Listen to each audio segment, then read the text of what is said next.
Good evening, everyone. It is my great pleasure to welcome you all to this second episode of Nephro Live, a dedicated online CMA series focusing on advancing nephrology care.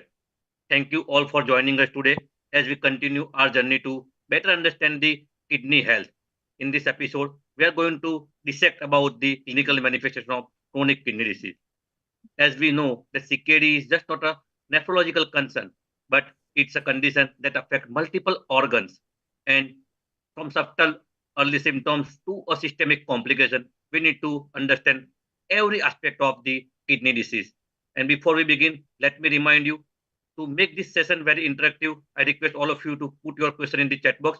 We'll try to address as many as possible. And to guide us today, we are fortunate to have with us our course director for the program, one of the finest and topmost nephrologists of the country, who has contributed extensively to the growth, development, and training in the field of nephrology, Dr. Dinesh Kullar, sir. He is currently a chairman and head of Department of Nephrology and Renal Transplant Medicine at Max Super Specialty Hospital, Saket, New Delhi. He is also an executive council member for the Indian Society of Transplantation for year 2023 and 2024, and he received numerous awards. So with this word, I hand over the digital podium to Dr. Kullar, sir, and request him to introduce our faculty for today's program. Over to you, sir. Thank you very much, Dr. Mithilesh, for those very kind words. I think I'm quite excited to be a part of this second edition. We had a very successful program running the last 1 year where we wanted to disseminate knowledge about what every physician managing a given case with any kind of kidney disease should the kind of knowledge he or she should have.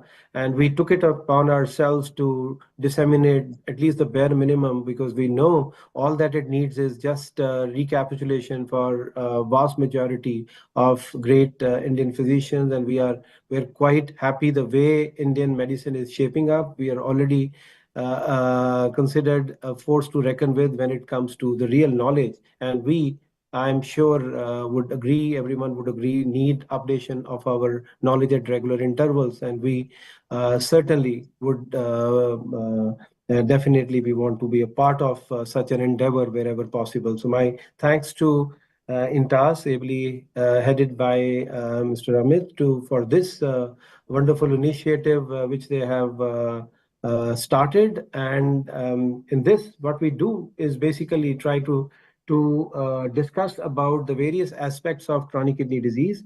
In the first edition, many of you may have joined that particular session as well.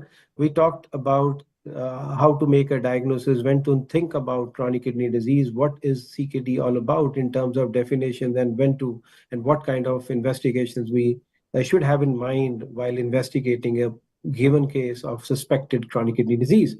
Now, today we are going to move on and are going to talk about the symptomatology of chronic kidney disease. I think what is extremely important is to, one, make a correct diagnosis, because so many times we go wrong. We may actually be labeling a case of acute kidney injury as wrongly labeling him or her as chronic kidney disease, and vice versa. So in our first edition, I'm sure became wiser as to when to label a patient of CKD as correctly as possible, as far as the guidelines are concerned, the KDIGO guidelines are concerned. So today, I couldn't think of a better person than Professor N.P. Singh to talk to us about the symptomatology of chronic kidney disease. A very dear friend, and I'm sure many of you who have logged in today would know about him. Dr. N.P. Singh spent a lot of years in the prestigious Maulana Azad Medical College, New Delhi, as a professor of medicine, and he's had a keen interest in nephrology. And it's a matter of proud privilege for me to introduce my very dear friend, who is currently the Dean Research, Eternal University, Himachal Pradesh, and has been associated with SGT University at Gurugram, as well as Max Healthcare. To let everyone know, he's the academic in charge of our department here at Max Super Specialty Hospital, Saket, New Delhi. He's been recipient of various awards, and quite appropriately, because you have to know him to know what enthusiasm and what passion about medicine really means. And no doubt he has been awarded various awards, as you can see being projected in the slide here. A very revered teacher by his students, someone who has passion about not just about medicine in general and nephrology in particular, and his areas of interest range in the wide aspects of pertaining to nephrology as well as hypertension. A very prominent figure in the national field as far as India is concerned, holding key posts in the Association of Physicians of India. And his organizational capabilities are amazing. His clinical sense, his knowledge, his research activities, his sheer knowledge about all aspects of medicine are, to put it very mildly, top class. He's been an examiner of many universities here, as well as the Diplomat National Board, as well as various other universities, and he's been a former vice governor of the American College of Physicians India chapter. He's been awarded various state awards, and he's editor also of JIMSA. So I think you name it, and he'll be synonymous with all those amazing achievements in the field of medicine. He has a vast number of publications, and I think the best part is his keen interest in research and trials. And for that, I think as I said earlier, you just have to see his enthusiasm when it comes to managing even what many may consider very difficult tasks. He tends to make them rather easy by his sheer clinical acumen. So I will introduce the other panelists which we have for the day, and I think I'm privileged, and special thanks to another dear friend, a very senior nephrologist from Mumbai, Dr. Umesh Khanna. Hello, hello. You think of Mumbai nephrology, and among the first names which come to mind is that of Dr. Khanna, a very prominent figure, very senior, and a very competent and a great clinician who did his DNB nephrology from the prestigious State GS Medical College and KM Hospital.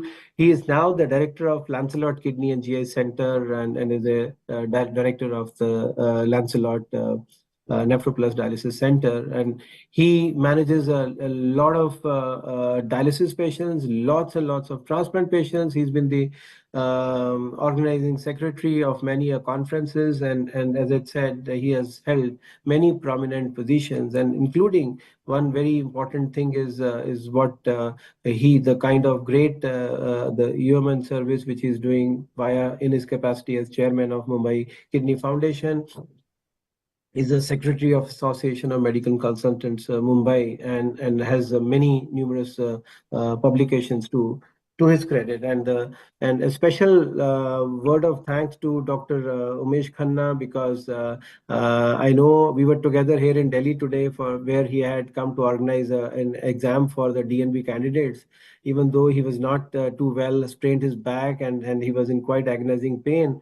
And then one stage he had in fact tried to excuse him from today's meeting, but then on persistence, and then I think his sheer passion for teaching and disseminating key knowledge, he was kind enough to agree to join us this session. So I certainly owe you one for this, Dr. Khanna, and Thank you, great. Dinesh. Thank you for your kind words. Yeah. And up next is Dr. Sampath Kumar, another very prominent nephrologist from India. a very dear friend and who is based out of Madurai. He's a senior consultant nephrologist at the Meenakshi Mission Hospital, a very famous hospital. He was among the first ones to start the DNB nephrology course, and that talks about his passion for teaching.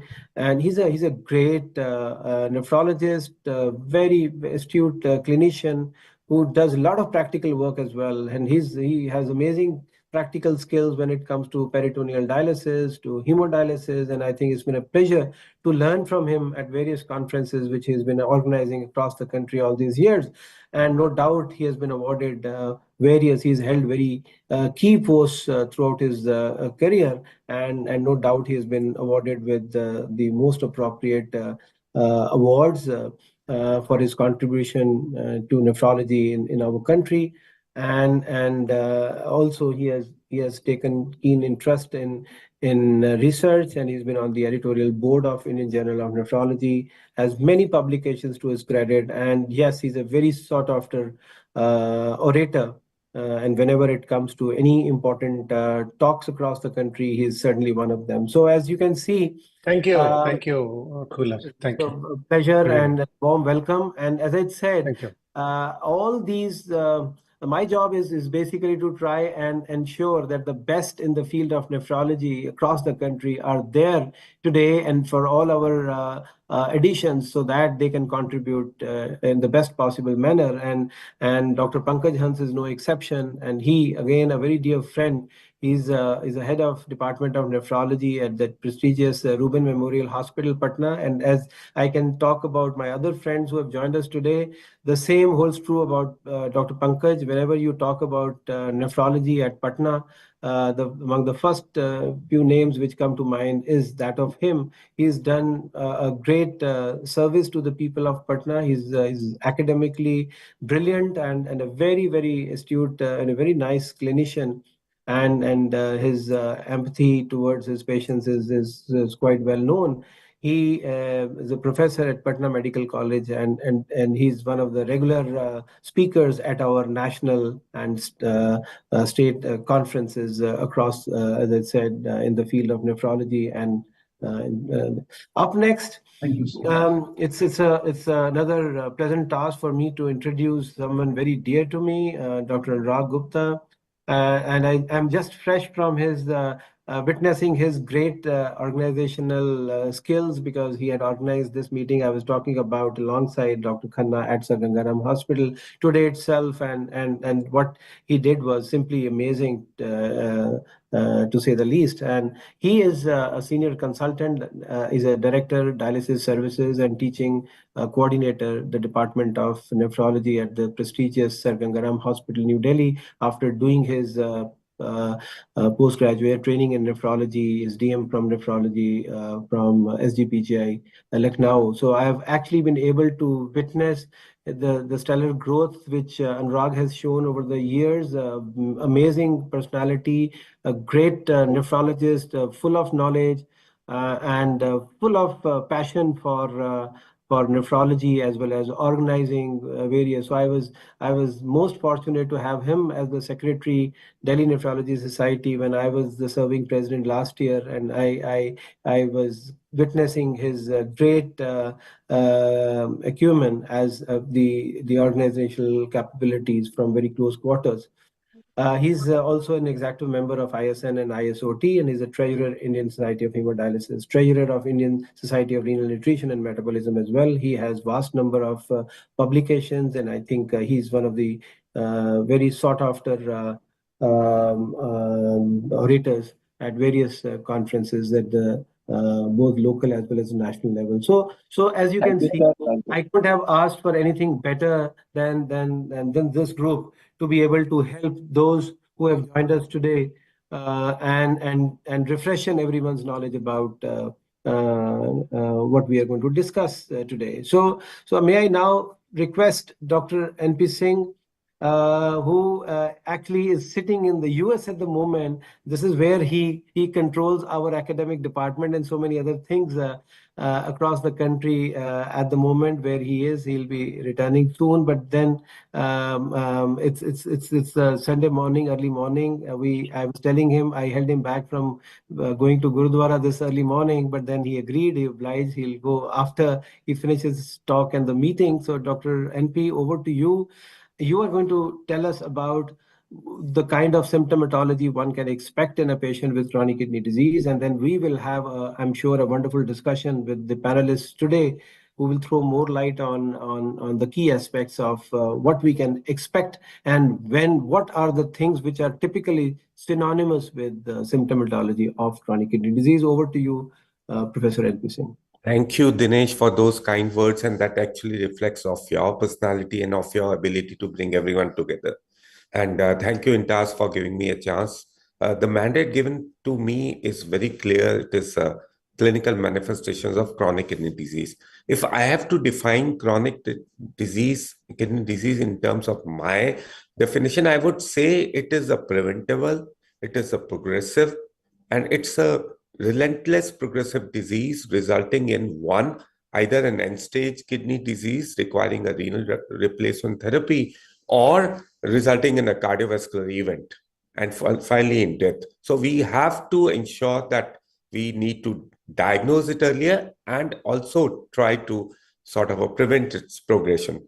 So in terms of KDOGI guidelines, we know that there has to be a duration of 3 months. Now, that duration of 3 months should have abnormalities both either in the kidney structure in terms of the abnormal urinary sediments or ultrasound or a histopathology showing an abnormal liver things, or in terms of functional, either in the form of low GFR of 60 ml or an albuminuria that we'll discuss subsequently. And I'm very sure this must have been discussed in length last time.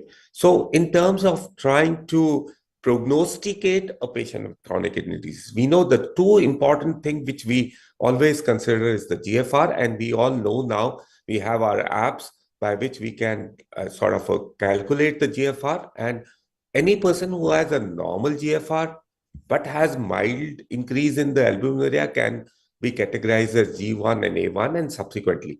So as the GFR reduces, all the albuminuria worsens, the prognosis of that particular patient getting into end-stage kidney disease or complications worsens. In fact, to begin with, in initial stages of G1, G2, G3 or A1, A2 may be entirely asymptomatic. I can share with you one of my very dear friend who is 65 years, was non-hypertensive, non-diabetic, no symptoms, went for a routine checkup and was found to have a creatinine of 8 and underwent a preemptive transplant. So that is the misery of having a CKD, that most of the time your symptoms, you don't have any symptoms, and it becomes clinically manifest, though it mentions about stage 4, but many a times, even till stage 5, the symptoms may not manifest. So patients with some specific underlying etiology like tubular disorder, cystic disease, nephrotic syndrome may be associated with some symptoms like polyuria, hematuria, or the symptoms of the underlying etiology. But subsequently, the symptoms of CKD may not manifest. Now, as I said, most of the patients of CKD may remain asymptomatic, but to begin with, when they come, they are so diverse that the diagnosis of CKD may not seem to be plausible. Now, the first manifestation to me, when the GFR reduces to around 30, 40 ml, is the GI manifestation. A simple symptom like a nausea, anorexia, vomiting may harbinger that this patient is having an advanced CKD. And subsequently, the patients may present to you with GI bleed. So always consider an underlying differential diagnosis of CKD whenever a patient comes to you with loss of appetite, nausea, or vomiting. Now, one important symptom which is often ignored and which is often given a bad label is fatigue and weakness. And fatigue and weakness can be one of the earlier manifestations of chronic kidney disease. It may have various factors. It may be because of the multitude of toxins which accumulate in patients with CKD. It may be a manifestation of an anemia because of decreased erythropoietin and other associated causes of anemia. It may not only this weakness and fatigue may also result in various other symptoms of trying to reduce your quality of life. Hypertension is a double-edged sword. I always say hypertension as a cause of CKD may be common, but may not manifest, or hypertension as a symptom of CKD is entirely due to either a volume accumulation because of the fact that we tend to retain fluid and electrolytes when you have an advanced CKD, or it can be because of activation of renin and angiotensin system and sympathetic overactivity. All these can almost make a stage 5 CKD with having a almost 100% incidence of hypertension in such cases. I always say, whenever you encounter a patient with having a high risk of CKD, the one question which you must ask is whether the patient gets up at night to pass urine. Normally, even at the age of 65, I do not get up specifically to pass urine at night. So nocturia and polyuria are some of the prominent early symptoms which are often ignored in certain people. And this may give you a clue that one reason of his getting up at night could be underlying early CKD. Well, as we advance, neurological symptoms of, restless leg syndrome, a certain small cognitive impairment, both because of the accumulation of toxin or because of chronic hyponatremia. And finally, neurologically, these patients may present to you with seizure disorder and encephalopathy. Remember, these symptoms can also be one of the first presentation. I distinctly remember one young boy who came to my emergency way back when I was in Mansi, and finally he was diagnosed. He came with a seizure disorder, but he was diagnosed as a case of the only reason for his seizure was a case of chronic kidney disease.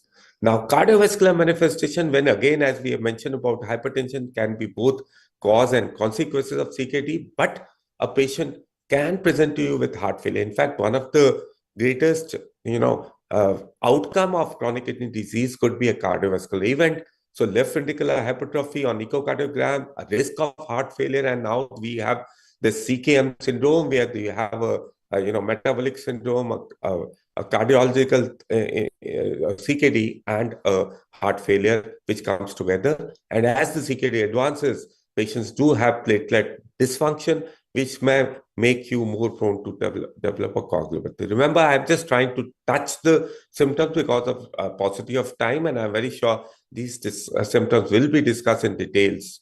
Electrolyte imbalances, again, of course, hyperkalemia, we all know, is a very common feature of chronic kidney disease, especially in advanced stages. And a subtle manifestation of cachexia and progressive chronic kidney disease could be underlying metabolism. Acidosis, which is now given a very, very prominent place to manage such patients, because once we manage a bicarb of less than 21 and 22, then their progression of chronic kidney disease may reduce. We all know three important stimulus of parathyroid stimulation are hypocalcemia, decreased vitamin D, and increased phosphorus. And all these three can present in patients with chronic kidney disease and hypokalemia, and reduced vitamin D can manifest as various symptoms of them, including sometimes tetany, muscle ache, etc., and secondary hypoparathyroidism. And again, herein, I distinctly remember a young boy presenting to me with bilateral fracture neck fever, and he had a prolonged RTA resulting in a chronic kidney disease. So these can be also one of the manifestations of chronic disease. Well, as we say, the chronic kidney disease is a diverse presentation. It can present to any specialist, and it can present to a dermatologist with just simple pruritus, which can, and definitely a specific entity known as perforating dermatosis, which can present to a specialist dermatologist, but that may have an underlying etiology as chronic kidney disease, hyperpigmentation, advanced uremia, can present with uremic frost, which is a very classical sign of a patient with chronic kidney disease. And this is my favorite slide where we can see at half and half moon sign. I always tell my residents to look for these signs wherein the terminal part is hyperpigmented and the proximal part of the nail is hypopigmented. I'm very sure there are going to be discussions. So when we try to examine the oral cavity, we find multiple signs, including a pallor, breath which smells like ammonia. The patients can have stomatitis and they can have xerostomia. There is accelerated calculus formation and there can be possible delayed healing. All these have been described. And this is my favorite slide where I remember Dinesh having discussed these cases of so-called tongue sign described by our famous nephrologist from South. And there in the tongue size increases, there is fissuring, there can be some impression made out because of the large sign. And this is again sometimes a very, very prominent feature of a patient with advanced chronic kidney disease. Musculoskeletal manifestation, both because of the sarcopenia, and again, a sarcopenia is one of the very, very important prognostic marker in patients with chronic kidney disease. And this could be resulting of secondary to electrolyte imbalances. Renal osteodystrophy again can cause, as I said, osteoporosis, osteomalacia, and we know that the muscle size and there can be a muscle atrophy resulting in a significant fall and other consequences of sarcopenia. Well, I think any patient who has a chronic illness, especially a chronic kidney disease, which is ultimately going into dialysis or a cardiovascular event, well, you are bound to have depression and anxiety, which are very common among patients with chronic kidney disease. Emotional regulation. In fact, the recent PhD thesis, which I gave to one of my students, was emotional regulation and psychological flexibility among patients with chronic kidney disease. So is true of certain, electrolyte imbalances, erectile dysfunction, a decreased libido, amenorrhea. We all know pregnancy is pretty rare, but more important, these electrolyte endocrine manifestations. Way back, 30 years back, my first postgraduate got this topic of endocrine manifestation of chronic kidney disease. It can actually, as we have discussed, it can result in calcium phospholipid dysregulation. It can result in both male and female hypogonadism. The HPA axis can get dysregulated. There can be an insulin resistance.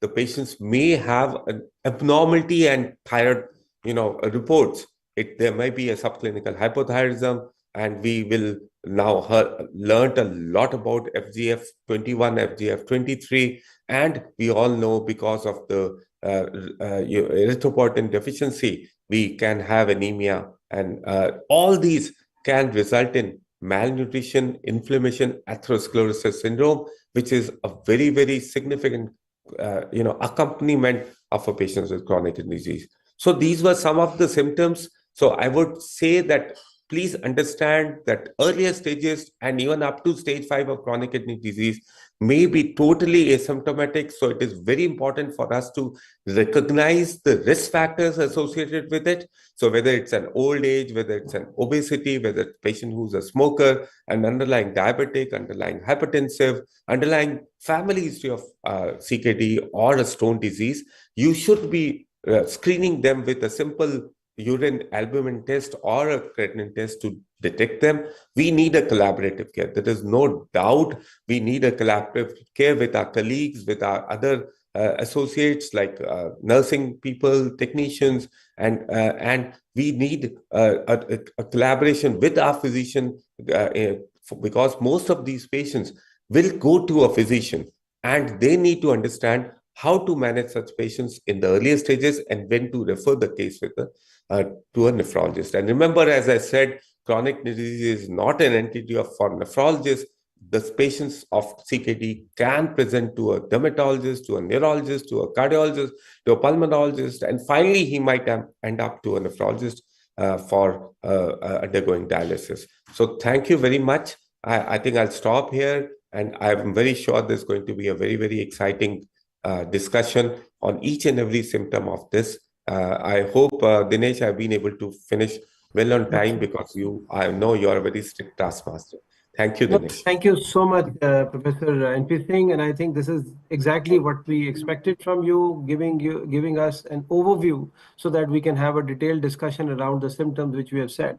And this year we have come out with a different kind of format where we are typically asking one of the speakers, the one of the most prominent nephrologists from across the country, to talk to us about and give us an overview, and subsequently a great discussion can follow. And with that, I will invite all the esteemed panelists, who I'm sure are going to have a wonderful discussion around this topic today.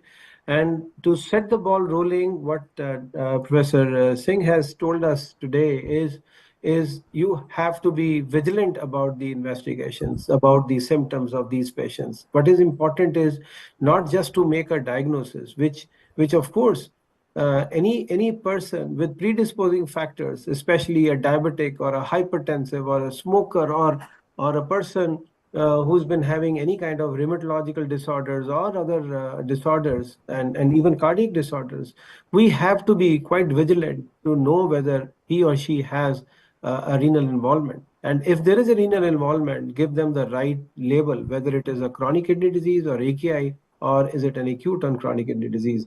So limiting our discussion to chronic kidney disease today and to moving forward, let's try to imagine as to what all functions were the kidneys supposed to do. And when they fail, everything takes a hit. The kidneys, as we all know, are not just there to produce urine for a given patient or a given person. They have many pleiotropic effects. We all know one cannot survive without well-functioning kidneys. And obviously we also know that the wisdom lies in the early detection of chronic kidney disease, and the picking up the symptoms at the right time will certainly allow us to manage these patients more appropriately and correctly. Now, my first question here now would be to Dr. Mesh Khanna. And in fact, as I said earlier, he may not be feeling too well. I know he's in excruciating pain, but he was kind enough to be here with us, at least for the initial part of discussion. So we will pose as many questions as possible to him, and then probably we can have the subsequent discussion in his absence. But then he'll be more than welcome to continue to stay as long as it's easy and convenient for him to do that. So Dr. Khanna, Yes. it's over to you now. And my first question to you would be, what are the earliest subtle symptoms which you encounter in your CKD patients, and which symptom do you think should alert us as physicians to know whether a given patient could be having CKD or not? And which, again, extension of that question is, which symptoms do you believe are the most nagging and bothersome for your patients? Yeah, thanks, Dinesh, for being considerate towards me. I'm sure that there will be a little bit of cognitive decline in me when I talk today because of the muscle spasm, antispasmodics, and the centrally acting painkillers. So I'm sure you will bear with me. And these are some of these drugs which you use for CKD, and they also would cause a cognitive decline in them late. Maybe you will see in some of the questions there. So the commonest symptoms, the question which you asked, which we see, are very well illustrated by Dr. NP Singh, and then you also talked about it. That means one of the most common ways in which CKD presents is asymptomatic. That means there is hardly any symptom, and quite often you just pick it up on routine health checkup, which again points out to the importance of doing routine health checkups, with both you and NP Singh alluded to, and especially in the high risk groups, which again you talked of: hypertensive, diabetics, senior citizens, those with joint pains and cardiovascular disease and so on. But if we have to point out some of the symptoms, then I think the early symptoms are, in terms of, as Dr. NP Singh pointed out, a little bit of nocturia, a little increased urine output at night in those who have a tubular interstitial disease, and those who have a glomerular disease, one might pick up a little periorbital edema and so on. So the the urine output function. As you rightly said, that we must go on to the functions of kidney and then derive what are the symptoms which we encounter.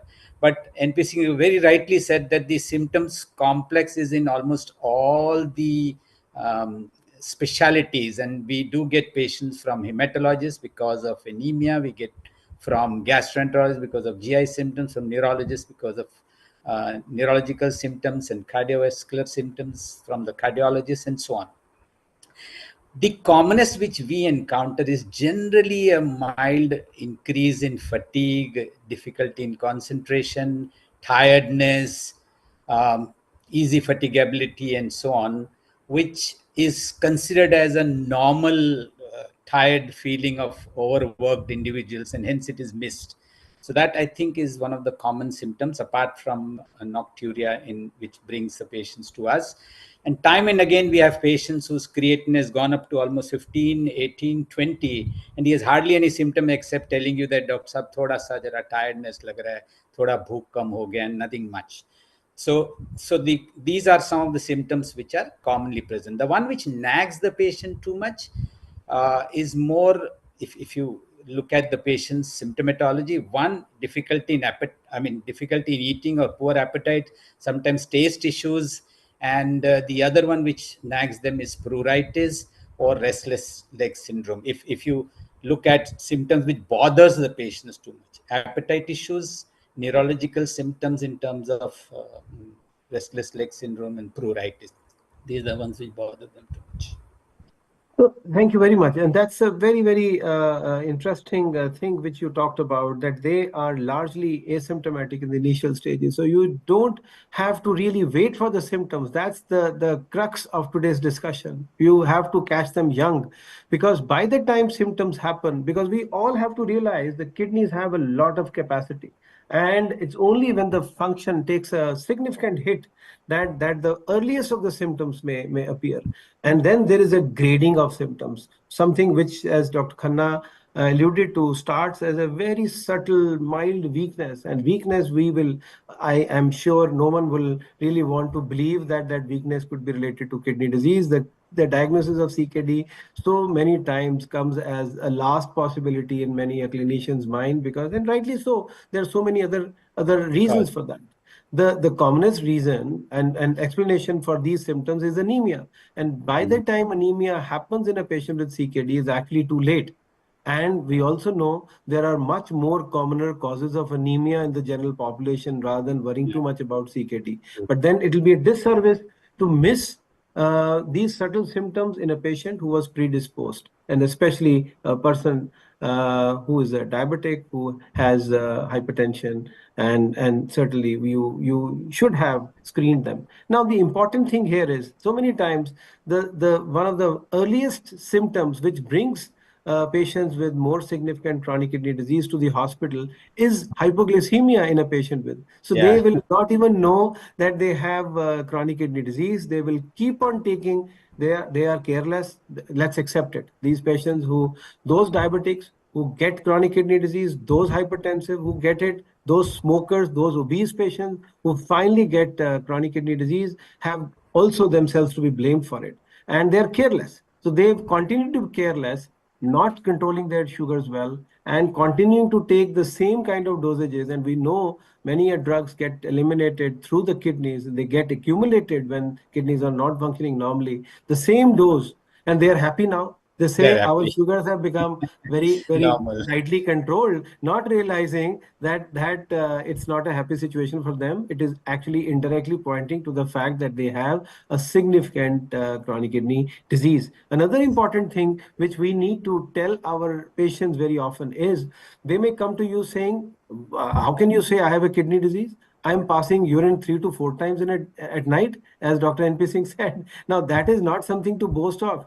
So that is indirectly hinting that probably the concentrating ability of the kidneys is gone, and they are having nocturia, they're having polyuria during the day as well. So I think these subtle symptoms can and what Dr. Very Khanna, occasionally some patients do come up with the idea that they are passing a little frothy urine and all, and yes, I mean, this would be in some cases who are very intelligent enough to notice their urination.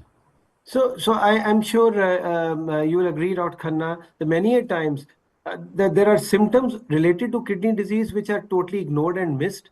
But one symptom which you have rightly pointed out is the frothy urine, which will scare the patient and bring them to the physician. That's one. And the second is the edema. So at least many in the general population are probably trying to associate edema with kidney, some kind of kidney disease. They know it can happen with heart as well, but I think if you were to ask lay persons across the population, many will have at least an idea that edema. But for our physicians who have joined, and I today, obviously, I'll request them to accept this as their responsibility to carefully assess the cause of edema in a given patient, and especially if they come to you report that they have frothy urine, I think we have all the reason to investigate them as further. Dr.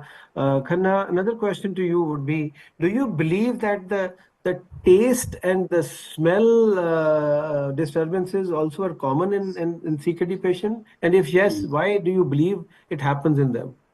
Yeah, so I think many patients are extremely bothered about the taste sensation of things which they used to find it very tasty and they used to really enjoy eating. And one must remember that it's mainly because there are receptors of taste and smell, there are sensory nerve endings, then the saliva itself has a specific composition, and many of these features get affected by either metabolic causes like the urea and creatinine, or illnesses which lead to neuropathy also like diabetes. The electrolyte imbalances also affect the taste and receptors, and not to forget drugs which cause dryness of mouth, and with that the taste of the mouth reduces. So dryness, use of, I mean, the drugs, um, the chemicals or the uremic milieu which disturbs the sensory nerve endings or the receptors of taste and smell, and the composition of saliva. All this contributes to the taste and smell difference. Of course, zinc deficiency is also considered as one of the possibilities, and nutritionally, B12 deficiencies, zinc, and other minerals could contribute to an extent. And all this is possible in a uremic milieu or in patients of CKD, not necessarily uremic. And quite often, what we find as nephrologists is this is a progressive thing. And as the CKD worsens, the disease progresses, this kind of symptomatology, their taste perception and dysgeusia, as is called, worsen. Dysgeusia. And by the time they're on dialysis, they reach the stage of requiring dialysis, it is at its peak. So one of the reasons why so many times we tell them to go in for dialysis as and when they have required it is to give them a hope that their taste sensation certainly stands to gain via dialysis. And obviously there could be, the normalcy could be restored as and when they undergo kidney transplantation. But then, well, the whole idea of discussion today is not to allow them to reach that stage of advanced CKD. We should be able to, and with the kind of effective drugs which we have, we are going to discuss in our subsequent editions. So today we are limiting ourselves to, as everyone can realize, to the symptomatology, and then very subtle in an important science which Dr. N.P. Singh had beautifully shown in his very nice slides, those skin lesions, those half and half nail sign, those tongue sign. Now, one may pass it off as normal, but then they are very, very important. And we'll discuss about that one more time once we reach there. But I'll again be asking you another question, Dr. Khanna, just in case you have to leave early. And so many times it's the psychosocial aspect of the disease, which is often ignored. I mean, these are the chronic conditions which need a lot of social support. I mean, we have to have empathy for them, which unfortunately at times is denied. I'm not blaming us physicians, but I'm talking about the social, the societal factors where it may not be there. A patient may be suffering, and he expects a lot of empathy, not sympathy, but then certainly it may not be there. So how do you look at these psychosocial symptomatology in your patients, and what do you do about them? Yeah, I think one is that the day we announce to him that he has a chronic kidney disease and a fairly advanced one, he knows that his world has come down crashing, especially in a younger individual who finds suddenly bolt from the blue that his kidney function is poor. And if he is from a lower socioeconomic background, he also knows that he'll find difficult to manage it. Along with it, there's a lot of symptomatic burden and a lot of caregiver burden. So many people have just nuclear families and support system would be lacking. So we in our setup have a counselor in place who actually can give both the caregivers and the patient a lot of counseling. We ourselves also have to give enough time to these patients, especially in the first 1 or 2 meetings, to try and give them an idea that there is a lot more that can be done and CKD is not the end of the world. But still, for somebody who is young and his world has come crashing down, especially he had a lot of dreams in his life, all this does require a lot of empathy and social support. And getting a counselor on board is a great idea in your OPD if you have, or even in indoors. So I think they need a lot of handholding to get them through not just drugs, but a lot of handholding to get them through this journey of CKD. So do you believe, as you had in lighter vein pointed out at the outset, any kind of significant cognitive decline in your patients with CKD, and does it worsen with advancement Yeah, of chronic kidney disease? Yeah, I think the younger patients find it only towards a very advanced stage when they haven't consulted the nephrologist in time. But the elderly people, it's a very important burden, especially if they have atherosclerosis in general. After all, it's a disease which not just involves the kidneys, but also involves the heart, the brain, and many other things. So, whether they are diabetic or other atherosclerotic involvement, then they have something like cognitive decline due to vascular insufficiency. In addition, as Dr. NP Singh pointed out, there are electrolyte changes, and hyponatremia is an important area. Thyroid issues come up. Uremia per se can lead to cognitive decline, and there is a lot of nutrition element also which can add on to the cognitive decline. So what you see earlier on is a little bit of forgetfulness, difficulty in concentration, their work suffers. The family feels that he's now cognitively not as good as he was earlier. So you do see many patients, including some of them are on drugs for neuropathy treatment, especially the diabetic people. So even the drugs can cause a little bit of cognitive decline, both electrolyte wise or dulling the sensations due to the pain relief or restless leg syndrome, the gabapentins, the duloxetins, and many other things. So there is a significant amount of cognitive decline in elderly people. And of course, those who are young but do not consult their nephrologist early and land up in uremic stage, then in fact, just last week we had a patient who was very dull when he came to the OPD, hardly talking. And after a couple of dialysis, he became as normal as he could have been. So there is a significant cognitive decline. Yeah, so on one hand, we certainly would want to reiterate that we don't want more and more patients land up with dialysis, but then look at what Dr. Khanna has said, gives us hope that yes, these symptoms, there is a cause and effect relationship, and the moment you eliminate these toxins from the body via either a successful transplantation or dialysis, they Yeah, simply I should go have away. pointed out that transplantation will cure almost all the things which we have discussed Yeah, till now.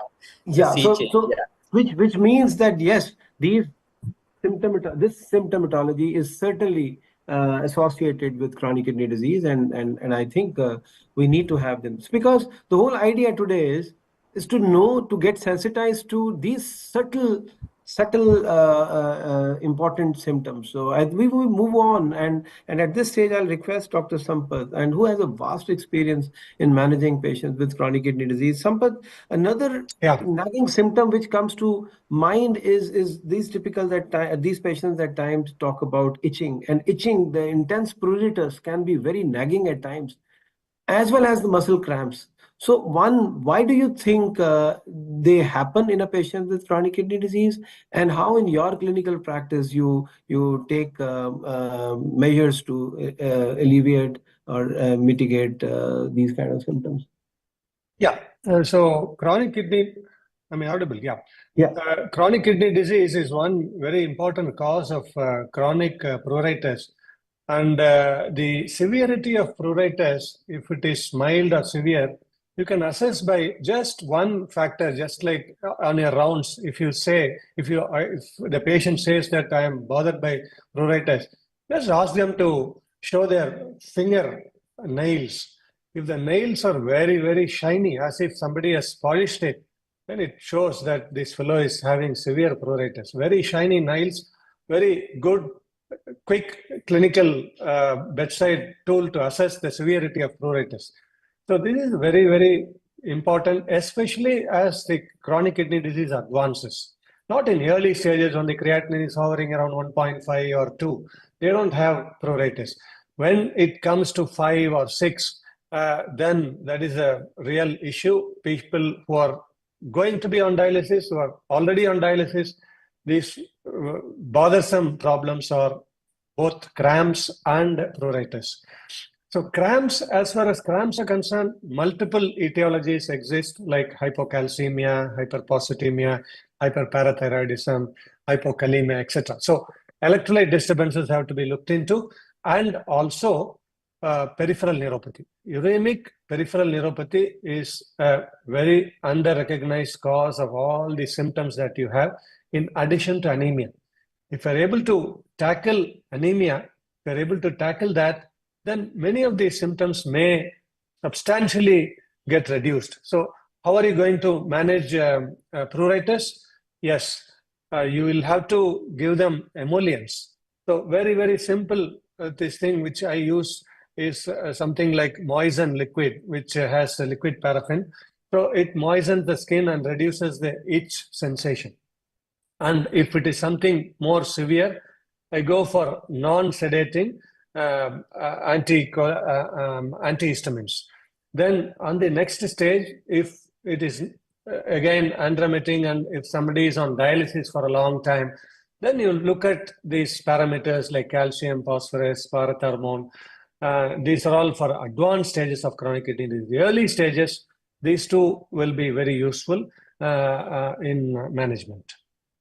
So quite true, and I think quite relevant, Dr. Sampath, because many a times we encounter dry skins in these patients, and all that you have to do is apply emollients on the skin, and the symptoms get taken care of. And as you rightly pointed out, this becomes more and more nagging with the advancing stages of chronic kidney disease. But yes, and as you rightly pointed out, we can expect cramps in these patients, hypocalcemia can be there, some vitamin deficiencies can be there. So it is very rewarding to be able to take care of these very, very bad symptoms at times, and especially pruritus and intense pruritus can actually be a curse for these patients. In the olden days, when we didn't have as effective dialytic modalities, and when many patients who would have reached the stage of dialysis and we were not able to take care effectively of their phosphorus or their parathyroid or the middle molecules as we are able to do today,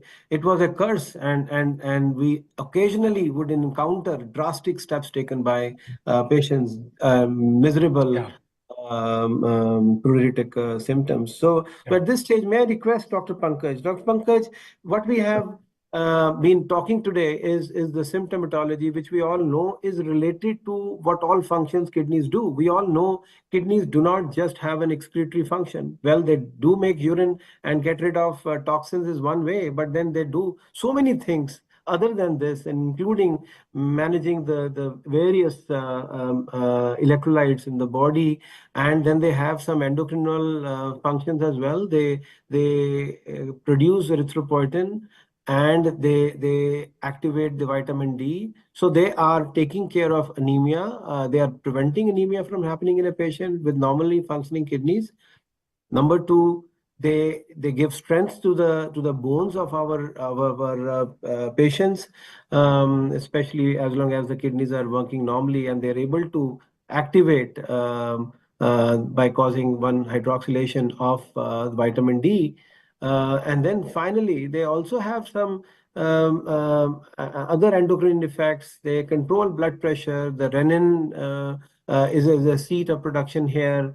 So the moment kidneys take a hit, and now our knowledge about the pathophysiology of something called a mineral bone disease or a chronic kidney disease associated mineral bone disease has vastly improved.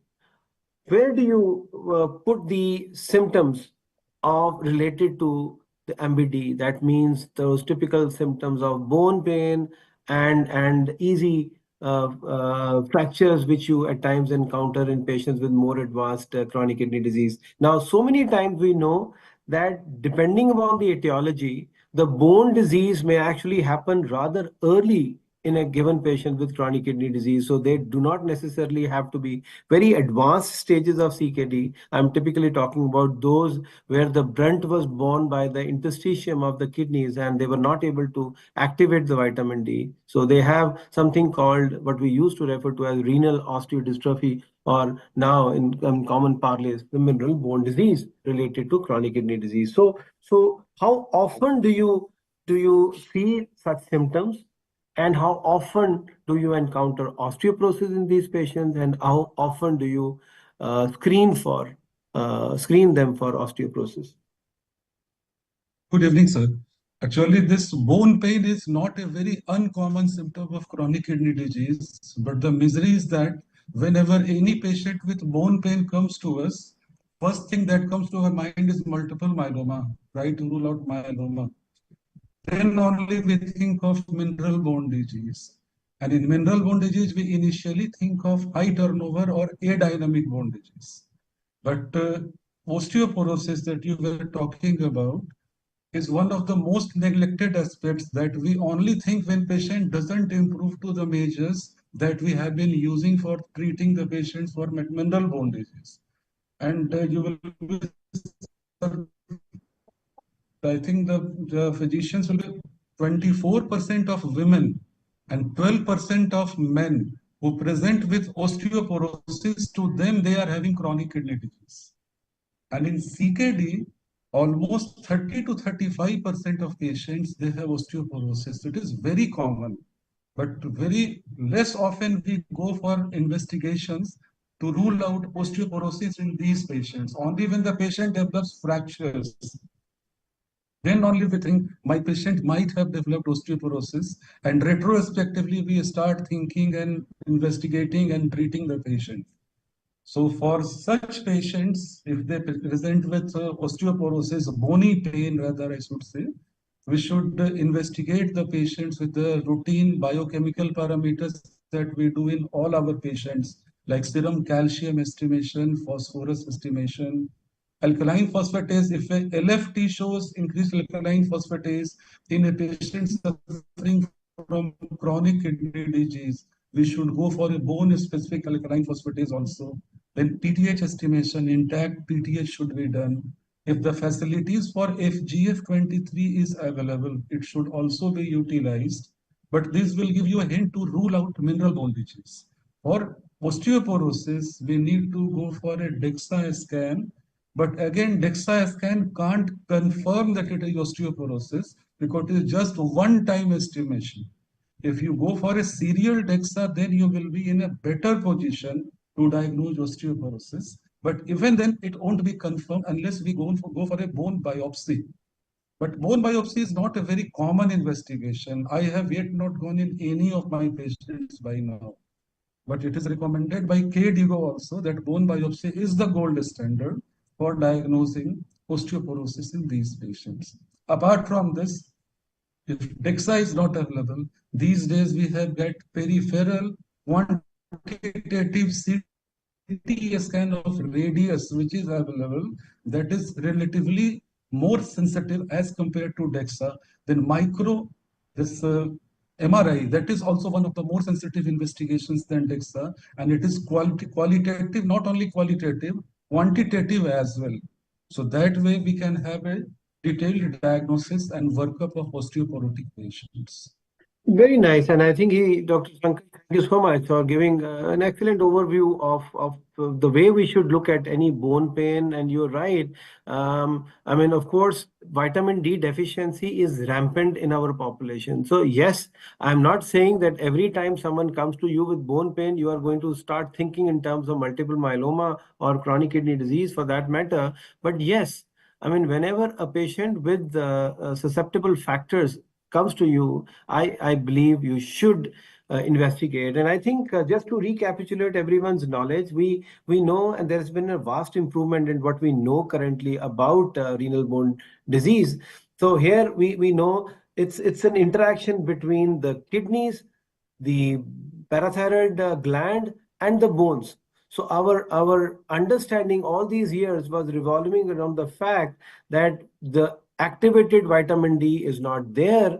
There is less of calcium. There's a high phosphorus. As the kidneys stop functioning, the phosphorus increases, and this sends a stimulus to the parathyroid gland to secrete more parathyroid hormone, so that that can cause phosphate, can have its phosphaturic action, get rid of the extra phosphorus from the body, and also remove some calcium from the bones to try to compensate for the lack of calcium.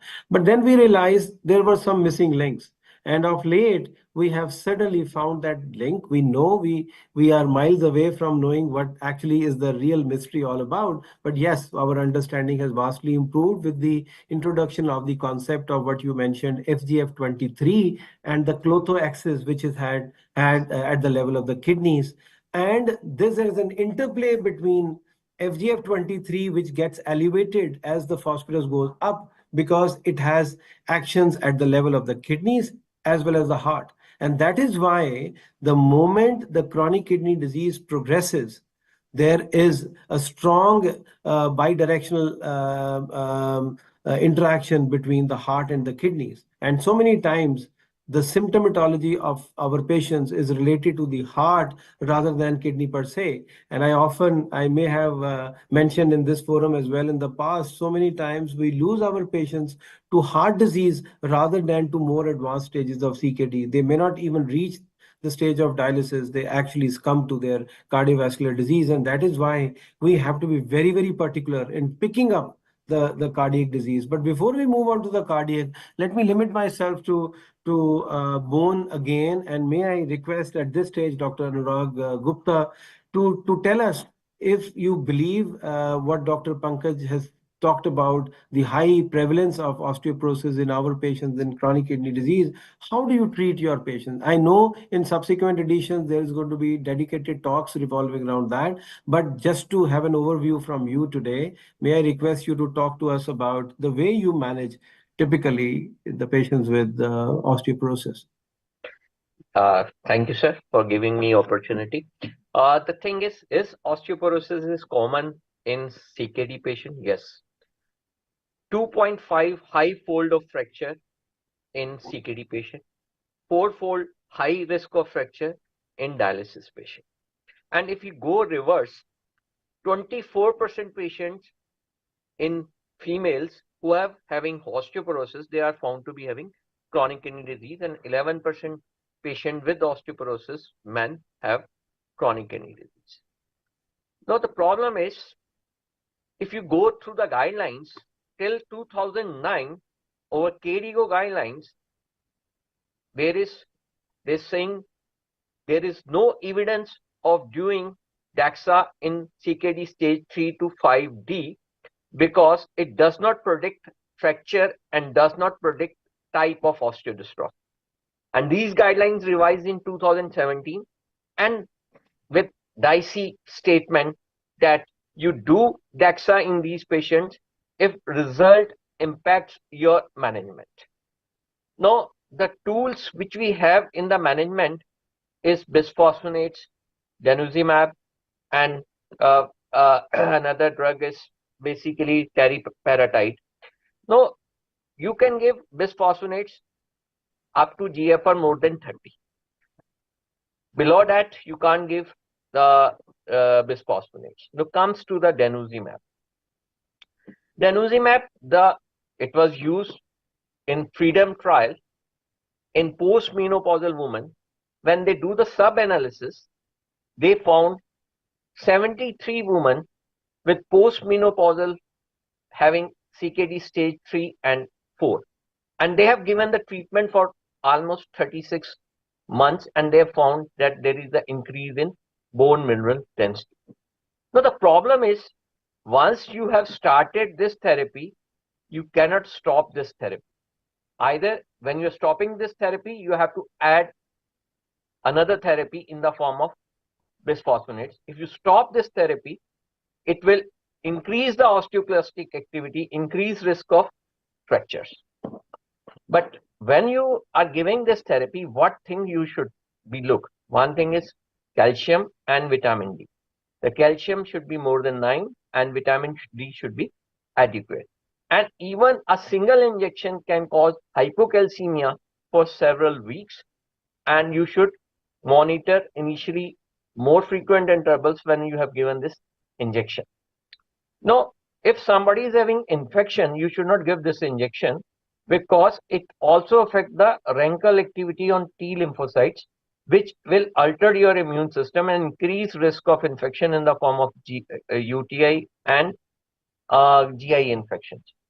So the question is, should it be given in the post-transplant patients? That is also a question mark. Now come to teriparatide. The studies are limited. In CKD patients, the dose is 20 microgram per day. Data available is till maximum 2 years. In a recent study from Japan in dialysis and CKD patients, they have found that it increased the BMD. So we have a limited drugs. So more study is needed regarding the management of the osteoporosis, and more studies are needed with denosumab in CKD and dialysis. Well, you're quite right, Anurag, and I think this is why I specifically chose to ask this question is, at times, if we don't have our understanding correct, there could be misuse of a potentially very useful drug.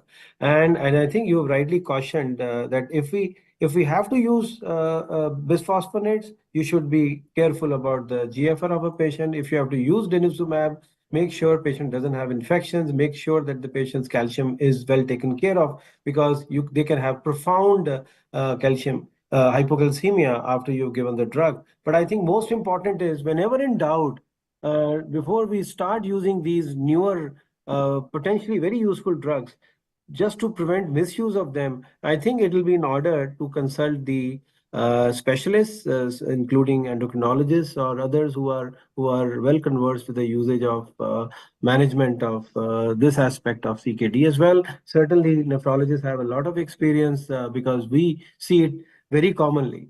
And the other common symptom which we all are very familiar with, which is typically synonymous with chronic kidney disease, is that of anemia. And I think in good olden times, when we didn't have anything to offer to our patients with anemia beyond iron supplementation, beyond androgen, nandrolone, etc., it was a boon to have the introduction of erythropoietin, the ESAs, and now we even have the oral formulation of the HIF-PHIs. But Dr. Sampath, the question is to you. Yeah. Why do our patients have anemia in the first place, and a symptom which often can go unnoticed, because CKD as the cause of anemia probably is much less frequent as compared to iron deficiency anemia, which is rampant in our general population, especially females. So your take on that, and then in brief about what causes anemia in our patients of CKD, and do you believe correction of anemia takes care of a lot of symptoms which we have talked about? Yeah, this is a very relevant question for the physicians to answer, because many a times we see physicians starting on erythropoietin without looking at the iron parameters.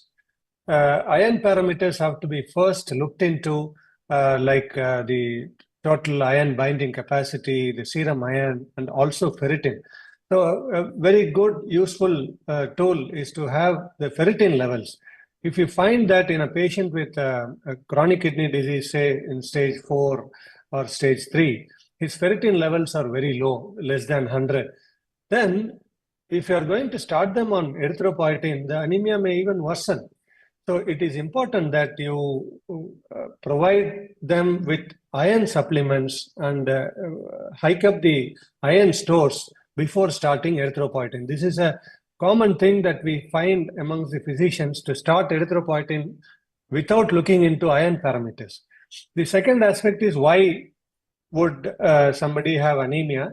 That this is a common knowledge that the interstitial cells in the kidney, when they go in for fibrosis, the erythropoietin generation comes down and erythropoietin deficiency starts.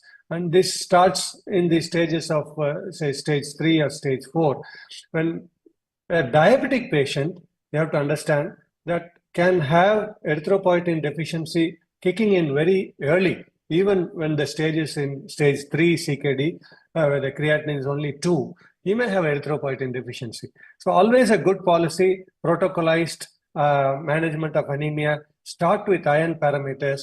If the iron parameters are low, start with IV iron, because oral iron tends to increase the symptomatology. Already these patients have some degree of uremic bloating, etc., and constipation.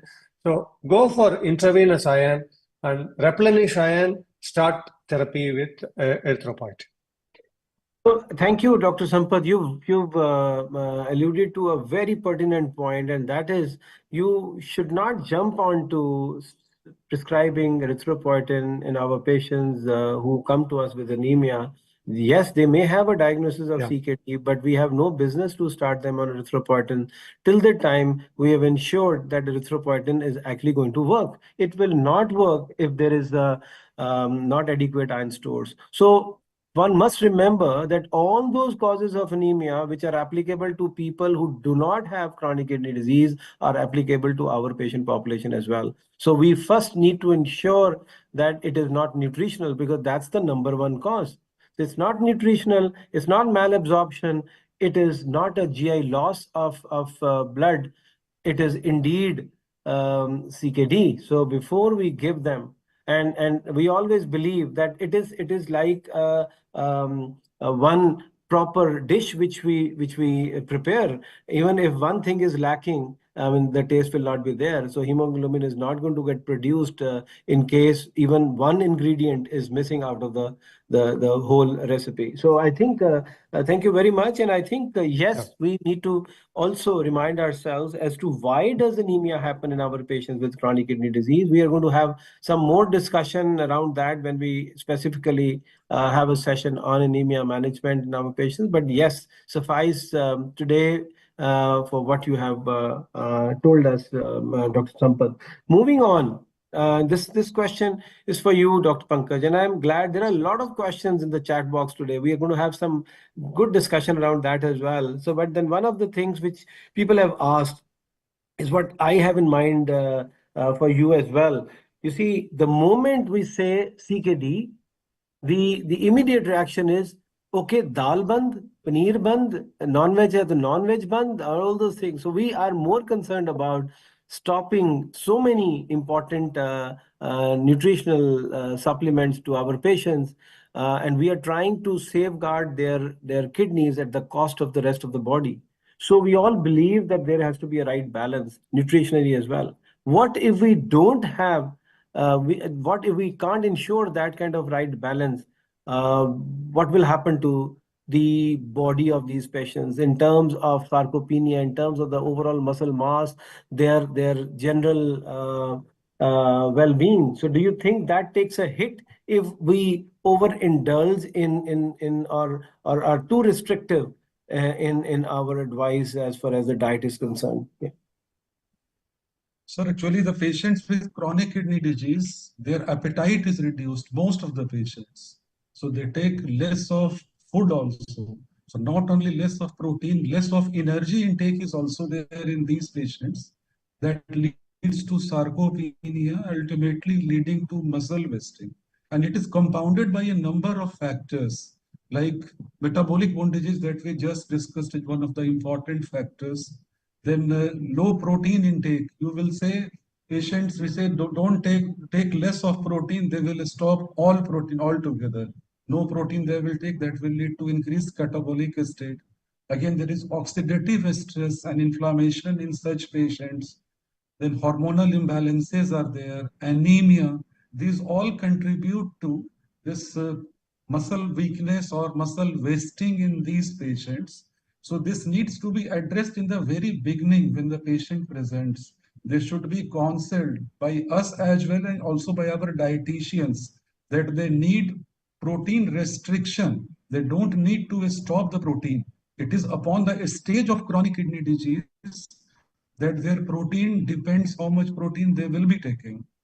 There are studies that just suggest that if a patient takes a very low protein diet but supplements it with keto analogs of essential amino acids, then the progression of the disease gets retarded. But people don't add keto analogs, they just reduce the protein intake. That is the misery. So protein intake should be there. There should be moderate restriction, but we should evaluate these patients first that whether their protein is less in the body or not. That we can do by taking the history of the patient, what is their dietary habit, how much is their appetite. Then we can do the various anthropometric measurements also we can go for to have an idea. Then body mass composition, SGA, etc. There are various tools to just know that what deficiency is there in the patient's body. And then we can advise the patient accordingly to take protein. Now in the market, we have got various protein supplements also these days. Some very few people are very fond of just advising these to the patients, and patients also sometimes likes it because they are in chocolate, few are in chocolate flavor, few are in vanilla flavor, and patient thinks that they are taking something. Secondly, we can just advise the patient exact amount of protein through these protein supplements what he can take. That is yet another advantage in my opinion, but it is a costly affair. So in place of giving routine protein supplements, we can advise the patient to go for protein. Now, which protein is again a $1 million question, whether to go for a plant protein or an animal protein. It should be biologically complete protein, but plant protein has been shown to delay the progression of kidney disease more as compared to animal protein. So this advice should be given to the patients. Quite pertinent and spot on. Thank you, Dr. Pankaj. And you've also answered what Dr. Rajkumar Datta, who has joined us today in the audience, wanted to ask. And I think he also wanted to know what kind of protein advice. And you've rightly said that the bare minimum protein intake should be given at least 0.6 grams, 0.7 grams per kilo per day. And so many times, our vegetarian patients or even a general Indian patient person may not be taking that much. On top of that, we say, okay, you restrict your protein, not realizing that they were not taking adequate per se. So on top of that, these restrictive. So you raised a point about keto analogs. Well, there is a lot of controversies, pros and cons about keto analogs. They are expensive. They add on to the pill burden. They are large tablets. But most important message I would want to convey is that, okay, in case one believes that yes, keto analogs may have a role to retard the progression or at least ensuring proper advice, they have to be taken in the proper dose. What we so many times find is people misusing it. The way Dr. Sampath talked about the anemia management and indiscriminate use of improper use of erythropoietin. The same holds true about keto analogs. And if you have to give keto analogs, they should be given something like 9 to 12 tablets a day. And look at the pill burden, look at the cost. Each tablet costs something like 25 rupees. And you can imagine and at the time when they have a questionable benefits. So I think the most important would be to involve a good renal dietitian and tell them that, look, if you don't take adequate calories and adequate proteins, you're going to have symptomatology. And why we have included this in our discussion of symptomatology is that many a times patients come to us in a cachectic state. They are protein energy malnourished. And the interesting thing here is, since creatinine comes from the muscle mass, if the patient has a reduction in the muscle mass, the creatinine may not increase, the patient may not come to know that the renal function is actually deteriorating, because if we are only looking at creatinine, especially in the context of loss in the muscle mass, it may never become apparent. Yes, Dr. Pankaj. Sir, few people are nowadays using megestrol tablet for increasing muscle mass. This is a new trend, but megestrol actually increases the fat mass. It increases appetite, increases the fat between the layers of muscle. Yes. But it doesn't increase the muscle mass. I'm glad you mentioned that. There is again rampant misuse of this particular drug, which was typically being offered to cancer patients to improve on their appetite. And I think the word of caution, they may not be very safe in patients with more advanced chronic kidney disease. So I think if they ever have to be prescribed, has to be on a very short-term basis, and in typical situations where you want your patient to start eating better. Well, that's very, very important. And now, Dr. Rag, I have a question for you. In the same breath as what we were talking about, the protein restriction, so many times our patients with advanced chronic kidney disease, or even early stages at times, depending upon the etiology, especially if they have diabetic as the nephropathy as the etiology, or chronic glomerulonephritis, they may tend to have edema, or may they have renal cardiac comorbidity, which may compel us to restrict their fluid intake. And if that happens, one of the very common symptoms which we come across related to our over restriction of their fluid intake, or even otherwise, the poor appetite and poor intake, they have constipation. So how do you take care of constipation in your patients? How often you believe is a nagging symptom in your patients? Because so many times that's the only thing which they talk about in the OPD. It's a very difficult thing to manage really for a nephrologist. The thing is, their fluid intake is less, their fiber intake is less, lot of medicines, calcium, iron, to reduce the phosphorus medicine they are taking, altered gut motility. And the problem is the prevalence. I am going through the literature is as much as 60 to 70%. So every almost patient is talking about this. So we can't increase the fiber intake in these patients. We can't increase the fluid intake in these patients. The agents available to us are fiber containing agents, that the bulk agents, then the osmotic agents, and some few newer drugs in the form of phosphorus lowering drugs, which we recently come to know is the tinaphenol, but that is not available in India. It's the most difficult symptoms to handle. And the problem is with this constipation, there is the altered gut microbiota. There is increased gut uremic toxins, which will enhance the worsening of the kidney function and even increase in the cardiovascular risk. So still, sir, I don't have a particular drug in chronic kidney disease patients with constipation that will definitely work. We try one drug, then we try second drug, then we try third drug, but I can't say this is the best drug for the constipation in chronic kidney disease. Thank you very much. And as I said, we are running out of time, and there are lots and lots of questions. May I now, at this stage, invite Dr. N.P. Singh to also join us and answer a few queries which I am going to pose. Many of the questions posed today actually may not be related to the topic which we are discussing today.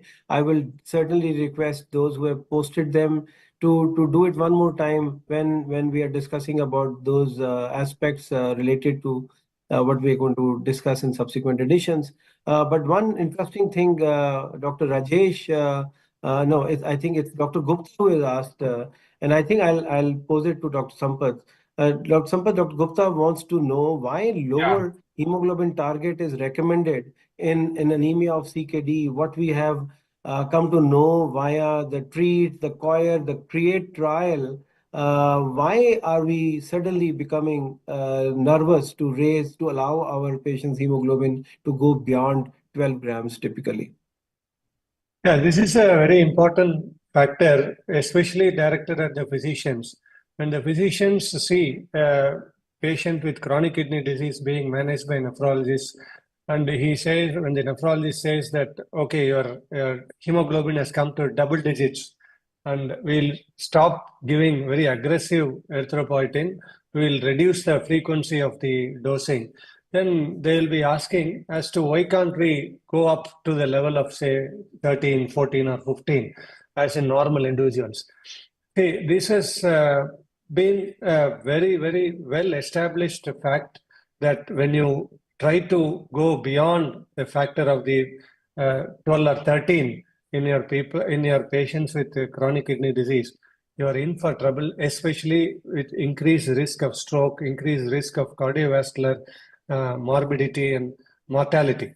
So this is the reason is still not being very well accepted. There is a very controversial reasons are coming in, possibly because of the fact that when we give very high doses of erythropoietin to go to increase the hemoglobin to large magnitude, then this erythropoietin may have some off-target effects on the platelets, etc., increasing the platelets adhesiveness, increasing the hemo concentration, that deleterious effects on the vascular systems happen. So this is important. Try to keep it close to 10 to 11, you are safe.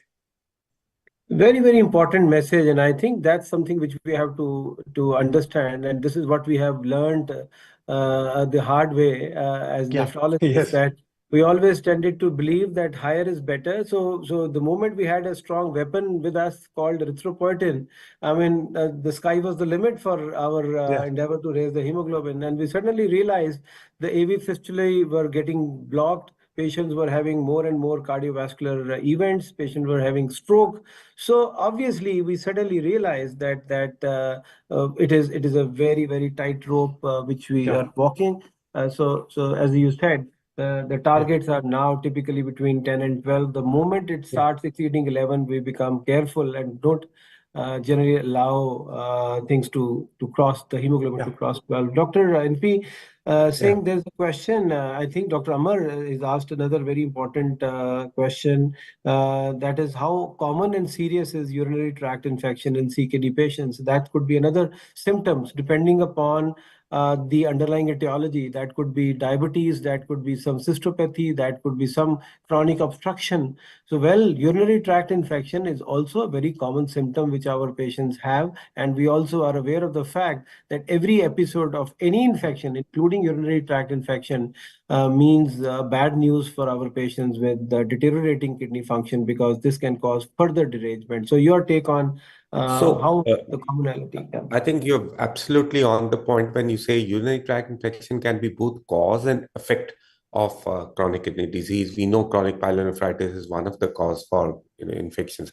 Now, but when it comes to managing some patients, and you have enumerated various reasons for these patients being more prone to develop UTI because of cystopathy, because of underlying risk factors which they have. But when it comes to treating such patients, I would be a bit caution. I know I'm trying to touch the controversial area. If the patient is asymptomatic, right, and if the patient is not has not had a transplant or is not undergoing instrumentation, I would wait and watch, and I would try to not manage the patient very aggressively. But definitely, the moment the patient becomes symptomatic, there is a leukocytosis, then I would like to treat that patient. And we know there are certain drugs which are safe in CKD, so we have to be very careful when we are treating them with the antimicrobials. We have to give them with CKD appropriate dosages. Asymptomatic urinary tract infection, if the patient does not have any symptoms, in a mild CKD, I would rather wait and watch, but I would like the others to opine on this. So just a few quick ones, and I think we'll wind up. We're terribly off the time target today. There's an interesting question asked by, I think it's Dr. Garg who has asked this question, I believe. What is the approach? He says that obstructive sleep apnea syndrome is quite typically associated with HFpEF as well as chronic kidney disease and its progression. So, Dr. Pankaj, what is your take on managing sleep apnea in CKD patients? How often do you believe it's there in our patients? Actually, sir, this incidence of sleep apnea syndrome goes on increasing as the stage of CKD increases. In ESRD patients, it is about 50 to 60% patients have got sleep apnea syndrome. But the problem is the diagnosis. Normally, a sleep apnea patient is obese and has a big neck. But patients who are CKD patients, they are not that obese. In spite of lack of obesity, they may suffer from sleep apnea syndrome. Their neck circumference is less, and the typical symptoms of sleep apnea, they might be missing in a CKD patients. There is not much of daytime somnolence, not much of snoring, not much of observed apnea. Then stop beat signs, they all are not there in CKD patients. So we should have a high index of suspicion. If we are seeing a dialysis patient comes to the unit, once we start dialysis and patient sleeps, then we should think that the patient might be having a sleep apnea syndrome. Otherwise, if the patient's attendants complain about little bit of snoring or things like that, although it is not that common, then we should think our patient is having sleep apnea. And such patients, we should intensify dialysis. That is the only answer. CPAP should be definitely given, CPAP advice to the patient. They should use CPAP at least for 4 hours every night. And we should intensify dialysis. Either the duration of dialysis should be increased, or we should convert to nocturnal hemodialysis, or we should go for kidney transplantation in such patients. Kidney transplantation alleviates the symptoms of obstructive sleep apnea syndrome. And in patients on peritoneal dialysis, we should try to increase the concentration of the fluid so as to increase ultrafiltration. That will also ameliorate the symptoms of sleep apnea syndrome. So quite appropriately answered. Thank you very much, Dr. Pankaj, for that. And I think we're running out of time. One last question from you, Dr. Anurag. We have discussed today that there is a quite a lot of interaction between heart disease and the kidney disease. So many times patients have a very high chances of having a heart failure, both HFrEF as well as HFpEF, and also they have an increased atherosclerotic cardiovascular disease. How do you typically take care of these symptoms of breathlessness, of edema, typically associated with coexisting heart disease and kidney disease, especially the kind of optimism or faith you may have acquired in the newer weapons which we now have in our armamentarium, especially ARNI, SGLT2 inhibitors, etc., etc. So your take on, so this is a question in the chat box as well. Yeah. Yeah. The first most important thing is that diet plan and sodium restriction. Fluid restriction and salt restriction is around 2 to 2.3 grams in a day. Now comes to the medicines. The whatsoever we are having in our basket currently is ARBs, ARNI. Then we are having SGLT2 inhibitors, which decrease the cardiovascular events by 30 to 35%. And we are having now Finrenon, which also decrease the cardiovascular events by 30 to 35%. Now, up to which GFR? SGLT2 inhibitors up to GFR 20. And we in Finrenon, now the study is going on even below GFR 30 and in non-diabetic patients also. But till date, we use it up to GFR of 45 ml. Thank you very much. I think the time is short and there's so many other things to discuss. I truly believe you can't finish off this important and vast topic of chronic kidney disease and the symptomatology within short span. We've already exceeded our allotted time of 1 hour by almost more than 30 minutes. And we were quite excited and really happy to know that more than 1,700, am I correct, Mr. Amit, that more than 1,700 people Yes, had sir. registered and logged in Yes. today. So this Yes, sir. makes Yes, it amongst the all-time high attendance of our program, but I will be failing in my duty if I can't thank enough all my wonderful friends from across the country and outside the country, as well as is the case with Dr. N.P. Singh these days, for participating. And at least I have learned a lot by interacting with you all. As always, it's a pleasure to learn from each other, and today was no exception. Over to you, Dr. Mitlesh and Mr. Amit, for a vote of thanks. Thank you, sir. It is truly an honor to deliver the vote of thanks this evening. First and foremost, I extend my heartfelt gratitude to our esteemed speaker, Dr. Khanna, Dr. Hans, Dr. Sampath Kumar, and Dr. Anurag for sharing your profound insight and expertise with us. You have not only enlightened us but also provided practical, actionable takeaways that will definitely enhance our clinical practice. A special note of thanks to our speaker, Dr. N.P. Singh, for dedicating his valuable time to share key insight into symptomology of CKD. I would also like to express a sincere appreciation to our visionary course director, Dr. Dinesh Kullar. Your meticulous selections of topics and unwavering commitment to excellence have been driving force behind the success of this series. A big thanks goes to our incredible audience, nearly 1,700 participants whose active engagement and enthusiasm continues to inspire us. Finally, a special acknowledgement to our technical teams. Thank you all for your participation and unwavering support. We look forward to welcoming you to our upcoming session as we continue to explore and advance the ever evolving field of nephrology together. So once again, thank you and good night to everyone.